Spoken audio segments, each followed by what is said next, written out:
তো এখন তিনি বলছেন তিনি বঙ্গোপসাগরও না চলে যান, যদি না যাওয়ার সম্ভাবনা থাকতো তাহলে ওনার ক্ষিপ্ত হওয়ার কোনো কারণ ছিল না। ওনারা যে এত রেগে যাচ্ছেন, মানে মমতা ব্যানার্জি বা অভিষেক ব্যানার্জি, এটা প্রমাণ করে যে ওনারা ভয় পেয়েছেন। অভিষেক ব্যানার্জি বা মমতা ব্যানার্জিরা ভোটে জিতবেন সেটা নাও হতে পারে। এই মামলায় মমতা ব্যানার্জি কিন্তু ভিতরে চলে যাওয়ার সম্ভাবনা আছে, তৃণমূলের বিপদের সম্ভাবনা আছে। এই ব্যাপারটাই অনেক কিছু ব্যাপার দেখার আছে। যেমন এই লোকটি সত্যি আত্মহত্যা করেছে না একে হত্যা করা হয়েছে সেটা প্রথমে জানা দরকার। তো এটা যারা ইনকোয়েস্ট করেছে তাদের বুঝতে পারার কথা, তারপর পোস্টমর্টম হয়েছে সেখানেও জানতে পারার কথা। এরপরে আপনি যে নোটের কথা বলছেন সেই ব্যক্তি সম্পর্কে যেটা জানা যাচ্ছে যে তার ডান হাতে 4টি আঙুলও নাই, তা একটি আঙুল দিয়ে তো লেখা যায় না, তাহলে উনি হয় বাঁ হাতে লিখতেন বা পা দিয়ে লিখতেন, কিছু একটা হবে। যদি লিখতেন সে লিখলে তার লেখাগুলো পাওয়া যাবে, সেটা তার ব্যবসার হিসেবে হোক বা ওই ডায়েরিতে আরও যদি তিনি লিখে থাকেন। আর এমন যদি হয় আগে কোনো দিনই লেখেননি, এই প্রথম ওটা লেখা হচ্ছে, তাহলে তো স্বাভাবিকভাবে সন্দেহ হবে। তো এই যে হাতের লেখাটা, এটাকে হ্যান্ডরাইটিং এক্সপার্ট দিয়ে পরীক্ষা করালে প্রমাণ হবে যে লেখাটা তিনি লিখেছেন না অন্য কেউ লিখেছে এরকম একটা দুর্নাম করার জন্যে। সেটা যদি হয় তাহলে আপনাকে ভাবতে হবে, মানে এটা হওয়ার সম্ভাবনা কেন বেশি বলছি। আমাদের দেশে, আমাদের এই অঞ্চলে অন্তত এনআরসি এখনও শুরু হয়নি, এসআর শুরু হয়েছে।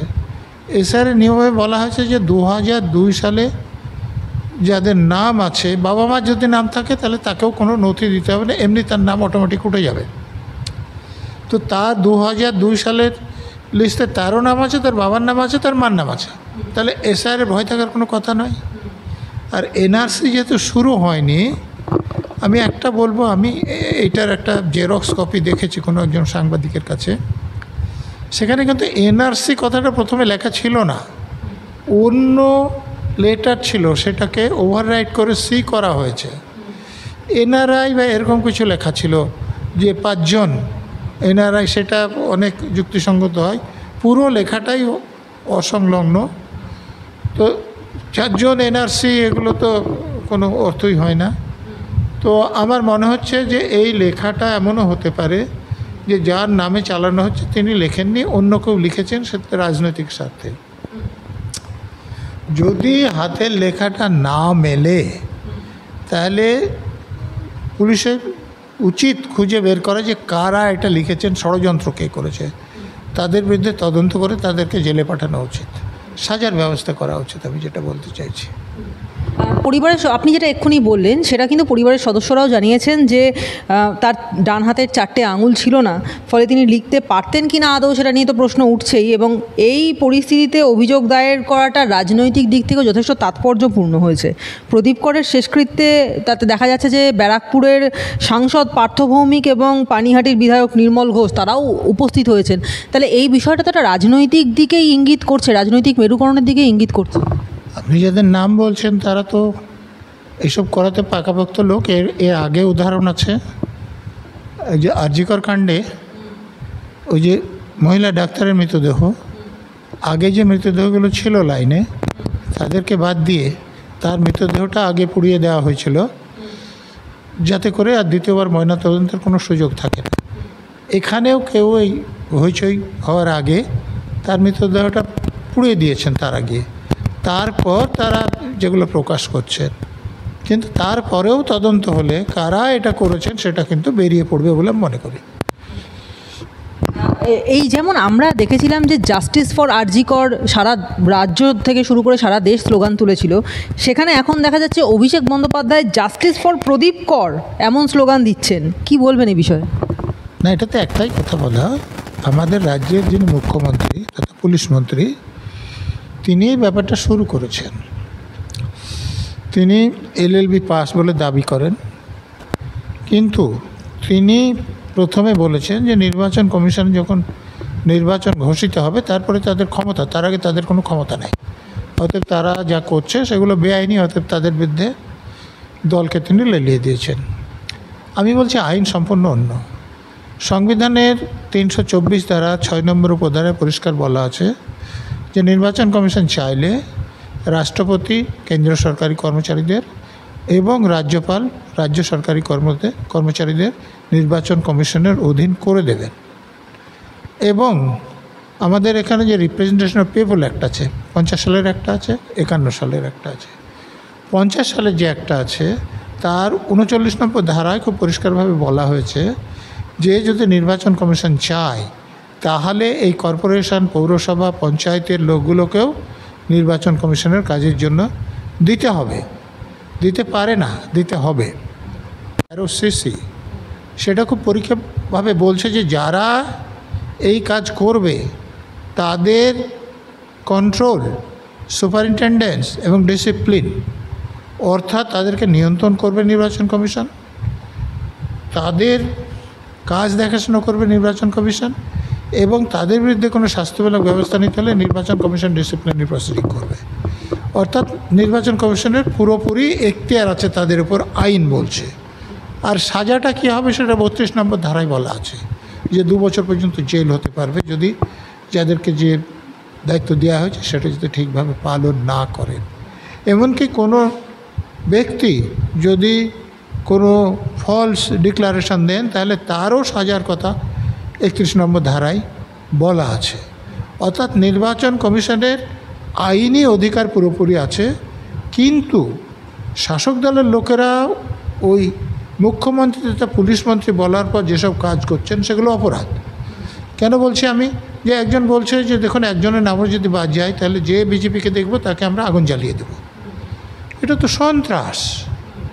কেউ বলছে লণ্ডভণ্ড করে দেবো, কেউ বলছে রক্তগঙ্গা বয়ে যাবে, কেউ বলছেন আগুন চলবে। আর তাদের বড় নেতা তো বলছেন যে গাছে বেঁধে রাখতে হবে, মাটি খুঁড়ে নিয়ে আসব। তো আমাদের বিএনএসে যে 113 নম্বর ধারা আছে সেখানে টেররের সংজ্ঞা দেওয়া আছে। তাহলে এগুলো তো টেররিস্ট ক্রাইম। অর্থাৎ টেররিস্ট ক্রাইম এর জন্যে সাজা বেশি আছে, সে ধারায় এদের বিরুদ্ধে মামলা হওয়া উচিত। আবার 111 নম্বর ধারায় অর্গানাইজ ক্রাইমের কথা বলা আছে, 112 নম্বর ধারায় পেটি অর্গানাইজ ক্রাইমও আছে। তো এরা তো একটা দল সংগঠিতভাবে অপরাধগুলো করছে, অতএব এটা অর্গানাইজ ক্রাইম হবে। অর্গানাইজ ক্রাইমের ক্ষেত্রেও সাজা বেশি। অতএব যাদের বিরুদ্ধে কথাগুলো বলছেন শাসক দলের লোকেরা, তাদের উচিত মামলা করে তাদের সাজার ব্যবস্থা করা। বলুন। এক্ষুনি আপনি যে কথাটা বললেন স্যার, যে গাছে বেঁধে রাখবো, সেটা অভিষেক বন্দ্যোপাধ্যায় বলেছেন এবং তিনি প্রায় হুঁশিয়ারি সুরে বলছেন যে আমরা লজ্জিত যেটা রাজনৈতিক দল এতটা নিচে নামতে পারে। যেখানে দেখা যাচ্ছে যে সুসাইড নোটটা পাওয়া গেছে সেটার মধ্যে ওভাররাইট করা হয়েছে, তারপরেও তিনি পরিষ্কারভাবে বলছেন, নির্দ্বিধায় বলছেন যে প্রদীপবাবু নাকি পরিষ্কারভাবে লিখে গেছেন আমার মৃত্যুর জন্য দায়ী এনআরসি। এরপরেও বিজেপি রাজনীতি করছে। কোনো কথা লেখা নেই। আমি এটার একটা জেরক্স কপি দেখেছি, অরিজিনাল কপি দেখিনি। কিন্তু ওখানে 4 জন এনআরসি বা এরকম কথা লেখা আছে, এবং এনআরসি কথাটা প্রথমে লেখা ছিল না, এনআরআই বা এরকম কোনো কথা লেখা ছিল। ওই 3 নম্বর যে লেটারটা আছে সেটা ওভাররাইট করে সি করা হয়েছে। তো সেটা তিনি করেছেন না অন্য কেউ করেছেন, এই ব্যাপারটা নিয়ে তদন্ত হওয়া উচিত। এবং পুরো যে লেখাটা সেটা অসংলগ্ন। এটা হ্যান্ডরাইটিং এক্সপার্টকে দিয়ে পরীক্ষা করালে বোঝা যাবে যে এটা তিনি লিখেছেন না অন্য কেউ লিখে দিয়েছে। যদি ঠিকমতো তদন্ত হয় তাহলে বোঝা যাবে যে তিনি আত্মহত্যা করেছেন না এইসব তাকে হত্যা করে এইসবগুলো বলা হচ্ছে। স্যার, কিন্তু মানে যে বিষয়টা এক্ষুনি আপনি বললেন যে এনআরআইকে হয়তো ওভাররাইট করে এনআরসি লেখা হয়েছে, কিন্তু সেটাকে সম্পূর্ণ মানে নিজে ব্যক্তিগতভাবে স্যাঙ্গুইন হয়েই আমাদের অভিষেক বন্দ্যোপাধ্যায় তিনি এই কথা বলছেন যে বিজেপি নেতারা, এলাকায় বিজেপি নেতারা যদি আসে তাদেরকে বলবো যে তাদেরকে ঘিরে ধরবেন, গাছে বেঁধে রাখবেন, জানতে চাইবেন বাবা ঠাকুরদার সার্টিফিকেট নিয়ে আয়, তারপর প্রচার করতে আসিস। তারপরেও তথ্যটা যদি সঠিক হয় তাহলেও তিনি টেরোরাইজ করছেন লোককে, তার জন্যে টেরোরিস্ট ক্রাইমে তার বিরুদ্ধে কেস হওয়া উচিত। কিন্তু কেন করছেন সেটা আপনাদের বোঝা উচিত। আজকেই আমি নিচে নামার আগে একটা চ্যানেল দেখছিলাম, বর্ধমানের কোনো একটা জায়গায় একটা বুথে দেখা যাচ্ছে যে 59 জন লোক আছেন যারা কেউ 12, কেউ 10, কেউ 8 বছর আগে মারা গেছেন, তাদের নাম আছে। দেখুন আর একটা জায়গায় দেখা যাচ্ছে যে একটা হিন্দু গ্রাম, সেখানে কোনো মুসলমান থাকে না, কিন্তু সেই ঠিকানায় মুসলমান ভোটারের নাম আছে, অর্থাৎ এগুলো অস্তিত্বহীন লোক। তারপরে আপনারা জানেন যে এখানে বারাসতের একটা সভায় থেকে তৃণমূলের নেতা নেত্রীরা বলছিলেন যে বাংলাদেশ থেকে যারা এসছেন যদি নথিপত্র না থাকে তাহলে কিভাবে তৈরি করতে হবে, এই লোকের সঙ্গে আপনারা যোগাযোগ করুন। তারপরে খুব সম্ভবত একটা মালদা জেলায় লাভলি বলে একটি মেয়ে, সে বাংলাদেশের, হ্যাঁ, তো সে এখানকার ভোটে দাঁড়ালো না, ভোটে জিতে একটা পদে চলে গেল, জানাজানি হলে তাকে বাদ দেওয়া হলো। তো এই রকম লোকদের নাম যদি বাদ যায়, যদি ওই এক একটা বুথে 59 জন মরা মানুষের নাম বাদ যায়, যদি এক একটা বুথে অস্তিত্বহীন 40-50 জন লোকের নাম বাদ যায়, যদি এক একটা বুথে 15-20 জন এদেশের নাগরিক নয় এরকম লোকের নাম বাদ, অভিষেক ব্যানার্জি বা মমতা ব্যানার্জিরা ভোটে জিতবেন সেটা নাও হতে পারে। আর ক্ষমতায় না থাকলে মমতা ব্যানার্জি যেসব অপরাধ করেছেন, যেমন নিয়োগ দুর্নীতি, কয়লা পাচার, বালি পাচার, গরু পাচার, এই পুরো নিয়োগ দুর্নীতি, তো কাল পরশু তো রেড হয়েছে আপনারা দেখেছেন। তো এই মামলায় মমতা ব্যানার্জি কিন্তু ভিতরে চলে যাওয়ার সম্ভাবনা আছে। অভিষেক ব্যানার্জিরও লিপস অ্যান্ড বাউন্সের কথা আপনারা জানেন, কয়লা চুরিতেও আপনারা জানেন। তার যে দলের একজন নেতা এখন বানাওতে পালিয়ে গিয়ে আছেন, তো তাকেও এরকম পালাতে হবে, এরকম সম্ভাবনা সৃষ্টি হওয়ার ফলে তারা একদম ক্ষিপ্ত হয়ে গেছেন, যার ফলে এরকম কথা বলছেন। স্যার, এখানে দাঁড়িয়েও তো দেখা যাচ্ছে যে অভিষেক বন্দ্যোপাধ্যায় রীতিমতো গলার জোর দিয়ে বলছেন যে বিজেপিকে 50-এ নামাবো, ক্ষমতা থাকলে চ্যালেঞ্জ গ্রহণ করুন। এবং তিনি আরও বলছেন যে আপনাদের ক্ষমতা থাকলে আপনারা এসআইআর করার পরেও তৃণমূল কংগ্রেসের যা ভোটার আসন ছিল 2021 সালে তার একটা হলেও বাড়াবো, কমার জায়গায় নেই। আর বিজেপিকে 50-এ নামাবো, ক্ষমতা থাকলে বিজেপি চ্যালেঞ্জ গ্রহণ করুন। বাংলা যেভাবে বিজেপিকে শিক্ষা দিয়েছে 2021-এ, 2024-এ, 26-এও ব্যতিক্রম হবে না। যে কটা আবর্জনা বেঁচে রয়েছে আপনারা দেখবেন সবকটাই বঙ্গোপসাগরে বিসর্জন দেবে বাংলার মানুষ।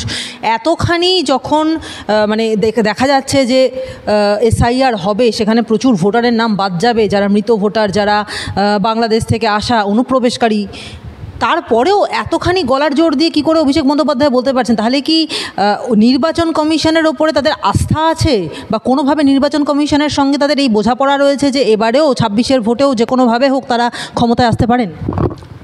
দেখুন, এর আগেও অন্য একটা রাজনৈতিক দল বামপন্থীদের বঙ্গোপসাগরে ফেলতে চেয়েছিলেন, পরবর্তীকালে কী হয়েছে অন্য কথা, তখন ফেলতে পারেননি। তো এখন তিনি বলছেন তিনি বঙ্গোপসাগরে না চলে যান, যদি না যাওয়ার সম্ভাবনা থাকতো তাহলে ওনার ক্ষিপ্ত হওয়ার কোনো কারণ ছিল না। ওনারা যে এত রেগে যাচ্ছেন, মমতা ব্যানার্জি বা অভিষেক ব্যানার্জি, এটা প্রমাণ করে যে ওনারা ভয় পেয়েছেন। কিন্তু সেখানে দাঁড়িয়ে বলছেন যে একটাও যদি এনআরসি বা এসআইআরে যদি একটাও বৈধ ভোটারের নাম বাদ যায় তাহলে 1 লক্ষ লোক নিয়ে দিল্লি ঘেরাও করব, কত ধানে কত চাল এবার বোঝাবো। মমতা বন্দ্যোপাধ্যায় থাকতে বাংলা থেকে একটাও নাম বাদ যাবে না, আমার বুকের রক্ত দিয়ে তা রক্ষা করব। আমার বক্তব্য হচ্ছে যে এইখানে তারা বলছেন যে বৈধ ভোটারের নাম বাদ যায়, কারা বৈধ এবং কারা অবৈধ এটা তো ঠিক করে দেবে রাজ্যে, দেশের নির্বাচন কমিশন এবং এসআইআর সেটা ঠিক করবে। সেখানে দাঁড়িয়ে তারা এই কথা বলছেন কেন? এবং গোটা দেশে যখন এসআইআর নিয়ে কারোর কোনো সমস্যা নেই, একমাত্র বাংলাতে এই তৃণমূল কংগ্রেসেরই এই সমস্যা কিসের জন্য? দেখুন, আপনি যার কথা বলছেন তিনি এরকম কথা বলেছেন যে আমি কোনো অপরাধ করেছি বলো, তাহলে গিয়ে ফাঁসিতে লটকে পড়ব। তো অপরাধ করেছি সেটা কে বলবে? বিরোধী দলের লোকেরা বললে তো উনি মানবেন না, তদন্তকারী সংস্থার লোকেরা বললে উনি মানবেন না, আর উনি অপরাধ করলেও উনি বলবেন না। তাহলে তিনি জানেন যে আমি লটকাবো না, অতএব এরকম কথা বলবেন। তো এখনও উনি জানেন যে উনি এগুলো কিছু করতে পারবেন না, উনিও হেরে যেতে পারেন। সেই জন্য বড় বড় কথা বলছেন যাতে সমর্থকদের চাঙ্গা রাখতে পারেন, তারা মারদাঙ্গাগুলো এখন চালিয়ে যেতে পারে। হুমকি দিচ্ছেন এখন ফিরহাদ হাকিম। তার বক্তব্য, যদি সিএএ শিবির আয়োজন করা হয় আমরা বিজেপি ও নির্বাচন কমিশনের পা ভেঙে দিতেও পিছপা হব না। রীতিমতো চ্যালেঞ্জ করছেন এত বড় স্পর্ধা। তার আগে তো যথেষ্ট কারণ আছে, যে 2-1 দিনের মধ্যে একটা পুরো নিয়োগ নিয়ে রেড হয়েছে না, তো সেখানে 3 কোটি টাকা আরও 10 কোটি টাকার গয়না এগুলো পাওয়া যাচ্ছে। তো এই টাকাগুলো তো মনে হচ্ছে যে অপরাধের টাকা। তো এই কেসের যদি তদন্ত হয় তাহলে তার কপালে কী জুটবে সেটা আপনি চিন্তা করুন। আর সেখানেই যে থেমে থাকবে তা নয়, মুখ্যমন্ত্রী বা পুলিশ মন্ত্রী পর্যন্ত যেতে পারে। তো সেই জন্য তাদের এইসব কথা না বললে তাদের তো নম্বর কমে যাবে, তো টিকিটই হয়তো পাবেন না। সেই জন্য এসব টিকিট পাওয়ার জন্য এসব নম্বর বাড়াচ্ছেন।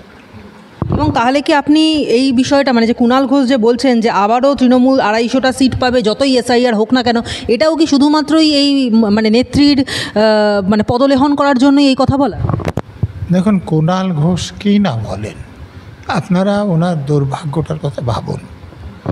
ওনাকে কিন্তু কেন্দ্রীয় তদন্তকারী সংস্থা গ্রেপ্তার করেনি, রাজ্যের পুলিশ, মমতা ব্যানার্জির অধীনের পুলিশ গ্রেপ্তার করেছিল। দীর্ঘদিন হাজতে ছিলেন এবং সেখানে আত্মহত্যা করতে গিয়ে দোষী সাব্যস্ত হয়েছেন। বিচারক তাকে সাজা দেননি, কিন্তু দোষী সাব্যস্ত করেছেন। তারপরে এই সারদা কেসে আমি যতটা জেনেছি তার বিরুদ্ধে চার্জশিট হয়েছে, নারদার কেসে চার্জশিট হয়েছে, সেই সব কেসে তার সাজা হয়ে যেতে পারে। অতএব তিনি শাসক দলের সঙ্গে থাকছেন যে তারা যদি ক্ষমতায় থাকেন তাহলে তাকে সাহায্য করবেন এবং তাহলে তিনি বাঁচতেও পারেন। অতএব তিনি খুবই অসহায়, তাকে দিয়ে এখনো বলানো হচ্ছে বলে আমার ধারণা।